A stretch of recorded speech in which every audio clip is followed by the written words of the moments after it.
Hello viewers, logics and accounts में स्वागत है आपका। आज क्या करेंगे?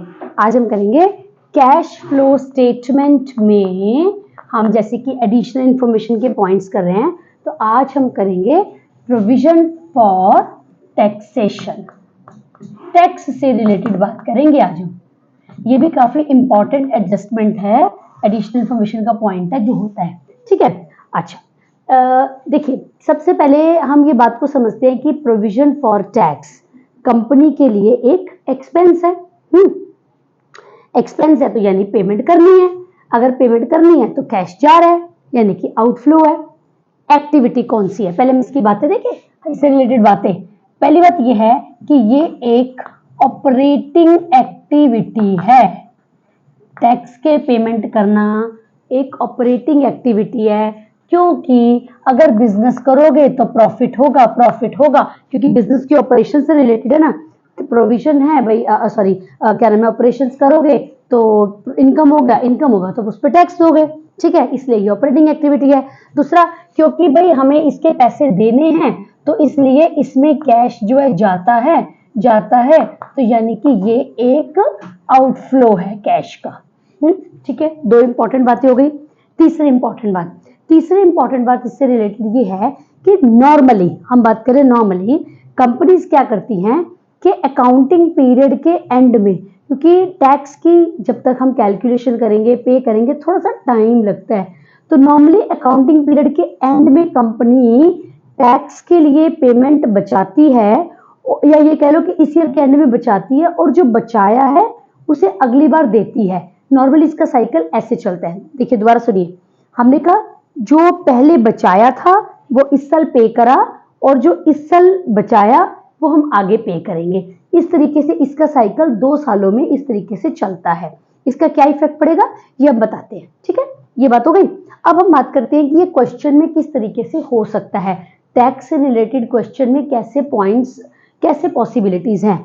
तो जैसे कि क्या नाम है, प्रोविजन फॉर डेप्रिसिएशन में होता है ना कि बैलेंस शीट में गिवन है, अकेला सिर्फ बैलेंस शीट में गिवन है, ओनली एडिशनल इंफॉर्मेशन में गिवन है, या दोनों जगह गिवन है। सिमिलरली यहाँ पर भी दोनों तरीके से हो, तीनों पॉसिबिलिटीज हैं। क्या मतलब है? वन में है given in balance sheet only, यानी कि प्रोविजन फॉर टैक्स की इंफॉर्मेशन केवल बैलेंस शीट में गिवन है, या दूसरा given in additional information only, कि सिर्फ एडिशनल इंफॉर्मेशन नहीं है यानी कि बैलेंस शीट में नहीं है। हाँ, तीसरा given in both in balance sheet and additional information, दोनों में गिवन है। ठीक है ना, इस तरीके से ये हो सकता है। दोबारा देख लीजिए, सिर्फ बैलेंस शीट में गिवन हो टैक्स से रिलेटेड बात, एडिशनल इंफॉर्मेशन में कुछ नहीं गिवन है, या एडिशनल इंफॉर्मेशन में ही गिवन है, सिर्फ बैलेंस शीट में नहीं गिवन है, या दोनों में गिवन है। इस बात को समझने के लिए हम सिचुएशंस लेते हैं, फिर इसको समझते हैं। चलिए, हम ये मानकर चलते हैं कि हमें 2 सालों की बैलेंस शीट गिवन है। होती है कैश फ्लो के लिए 2 सालों की होगी आपके पास। ठीक है, तो ये मान लेते हैं 31 मार्च 22 और 31 मार्च 21। ठीक है, लाइबिलिटी साइड में गिवन होगा क्योंकि प्रोविजन है तो लाइबिलिटी साइड की आइटम है, करंट लाइबिलिटीज का पार्ट होगा। तो लाइबिलिटी साइड में ये लिखा हुआ है प्रोविजन फॉर टैक्स, ठीक है, प्रोविजन फॉर टैक्स। चलिए, हम ये मानकर चलते हैं कि 21 में था ये 30,000 और इस साल बढ़कर हो गया ये 38,000। क्या मतलब है? 30,000 से 38,000 हो गया। इसका मतलब ये है कि पिछले साल के एंड में हमने 30,000 रुपए प्रॉफिट में से बचाए थे पिछले साल, जिसको हमने इस साल पे कर दिया। आउटफ्लो हम बात करें ना, आउटफ्लो एक आउटफ्लो है। तो क्योंकि नीचे एडिशनल कुछ नहीं गिवन है तो हम यही मानेंगे जो पिछले साल बचाया था वो इस साल दे दिया। तो 30,000 बचाए थे वो दे दिए, और 38,000 इस बार के नेट प्रॉफिट में से निकाल के रखे हैं। ठीक है, तो अगर ऐसा हो तो कैश फ्लो स्टेटमेंट में आप इसे कैसे डील करेंगे? आप इसको ऐसे डील करेंगे कैश फ्लो स्टेटमेंट में। ऑपरेटिंग एक्टिविटी ये हम ऑलरेडी बात क्लियर कर चुके हैं, आप इसको ऐसे करोगे कि आपको कैश फ्लो स्टेटमेंट करके ये सारी बातें जानने के लिए ना आपको वो वीडियो जरूर देखना जिसके अंदर हमने कैश फ्लो का पूरा फॉर्मेट और पूरे बेसिक्स बताए हैं, तभी ये बातें आपको समझ में आएंगी। अगर आपने नहीं देखी तो प्लीज उसको पहले एक बार जरूर देख लेना, ठीक है।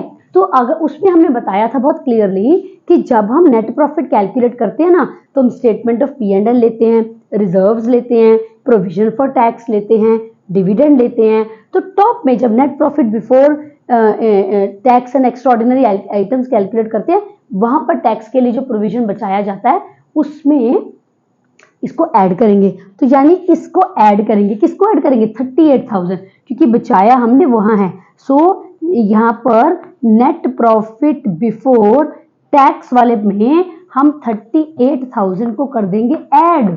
क्यों ऐड करेंगे? ये टॉप में होता है बिल्कुल बिगिनिंग में जहां पर हमें निकालना होता है, ठीक है। मैं आपको फिर कह रही हूँ ये समझने के लिए आपको वो वीडियो देखनी चाहिए, तभी आपको अच्छे से समझ आएगी। वहां वर्किंग नोट में हमने बताया था कि हम स्टेटमेंट ऑफ P&L, प्रॉफिट, क्या नाम है, टैक्स वगैरह सब चीजें प्लस करते हैं, इसको टॉप में ऐड कर दिया जाएगा। और पिछले साल जो 30,000 बचाए थे वो हमने इस साल पे कर दिए तो आउटफ्लो है तो इसको ऑपरेटिंग एक्टिविटीज में ही माइनस कर दिया जाएगा 30,000, ठीक है। ये कब करना है आपने?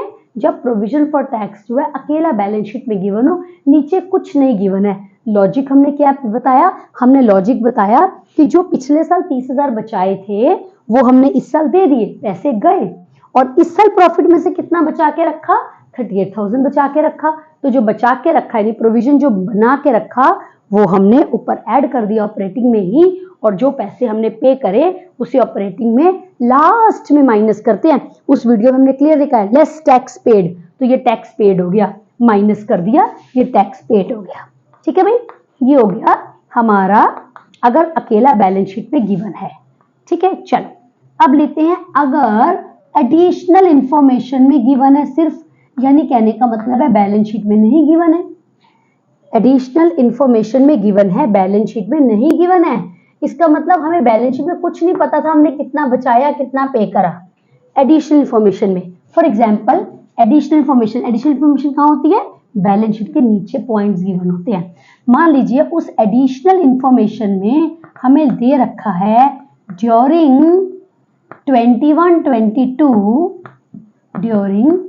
21-22 रुपीज, सपोज कर लेते हैं 41,000 वर पेड एज टैक्स। हमने 21-22 में 41,000 रुपीज का टैक्स पे करा। पेड वाली पॉइंट भी हो सकता है या प्रोविजन वाला भी हो सकता है, दोनों में कुछ भी हो सकता है। तो अब देखो हमें हम क्या कहते हैं, जो बचा के रखा उसे प्लस करो और जो पे करा उसे माइनस करो, जैसे कि हमने यहाँ पर भी किया था। अब इस क्वेश्चन में ये कह रखा है, इस वाला जो हमारा पॉइंट है कि 41,000 रुपीज पे कर दिया हमने। भाई पे कर दिए तो बचा के कितने रखे? बैलेंस शीट में तो कुछ है नहीं। इसका क्या मतलब है? जो पे करे इसी को ही बचा के रखा होगा। अब हम ये मानकर चलेंगे जो पे करे थे इसी को ही बचा के रखा था। तो इन दैट केस आप क्या करोगे? अब कैश फ्लो स्टेटमेंट में कैसे लिखोगे? हमने क्या कहा, जब ये 41,000 पे करे हैं तो यही बचाए होंगे, तो इसी को ही कैश फ्लो स्टेटमेंट में नेट प्रॉफिट बिफोर टैक्स वाला जो पॉइंट है, net profit before tax top में हम कैलकुलेट करते हैं 41,000 रुपीज को ऐड कर देंगे।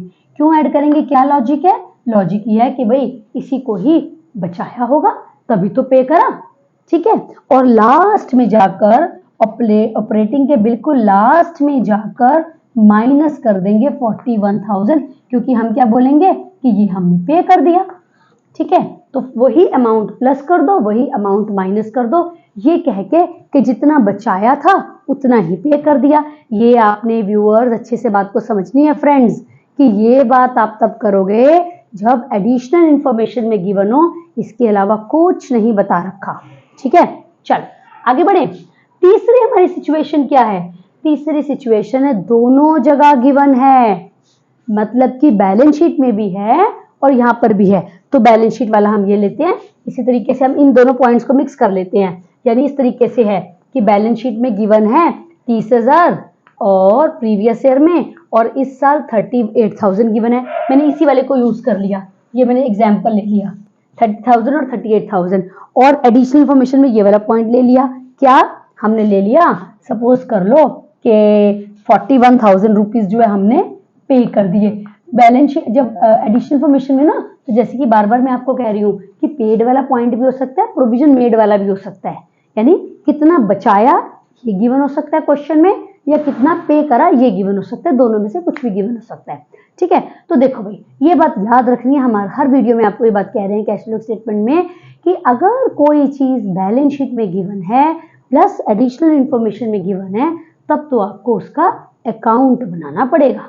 वर्किंग नोट में अकाउंट बनाइए, क्योंकि अकाउंट बना के कुछ ना कुछ हिडन होगा, वो हमें फाइंड आउट करना है। जैसे इस क्वेश्चन में अगर कहते हैं कि 41,000 पे करा, तो हम हिडन इसके अंदर ये है कि बचा के कितना रखा, ये नहीं चलेगा, 38 और 30 नहीं चलेगा, क्योंकि जब नीचे इन्फॉर्मेशन तो मतलब कुछ और करा होगा, या उल्टा हो सकता है अगर ये बता रखा हो कि कितना बचा के रखा तो पे कितना करा, इनमें से कुछ होगा। So what I am trying to say कि आपको प्रोविजन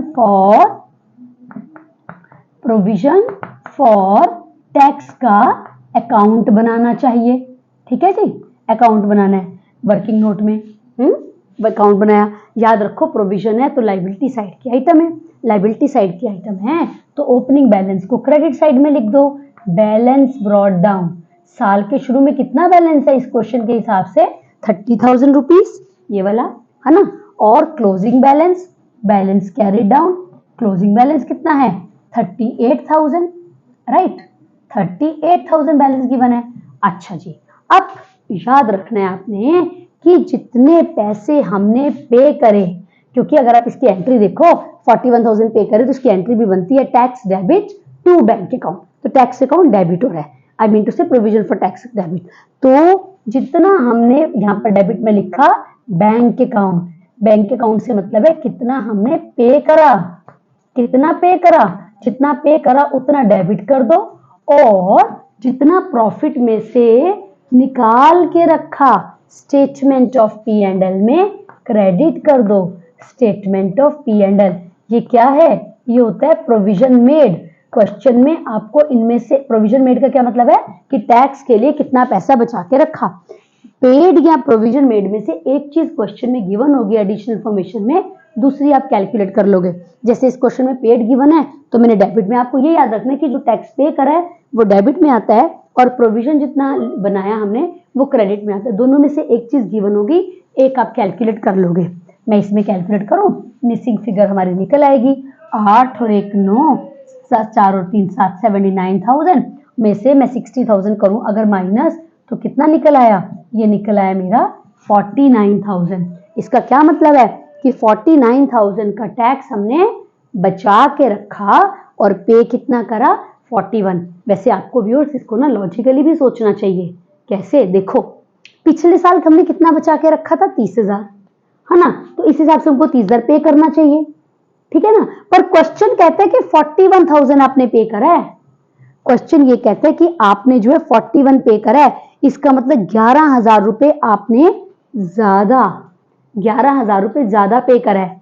इसका मतलब क्या हुआ, इसका मतलब ये है कि 11,000 रुपए कहां से लिए होंगे, इस साल के प्रॉफिट में से तो निकाले होंगे। तो यानी इस साल के प्रॉफिट में से क्या निकाला 38,000, तो ये निकाला 11 और निकाला, तो कुल मिलाकर कितना आ गया 49 आ गया। आप देखो यहां से भी समझ सकते हो, एक बार दोबारा ये बात बताऊं, देखो अच्छे से समझना।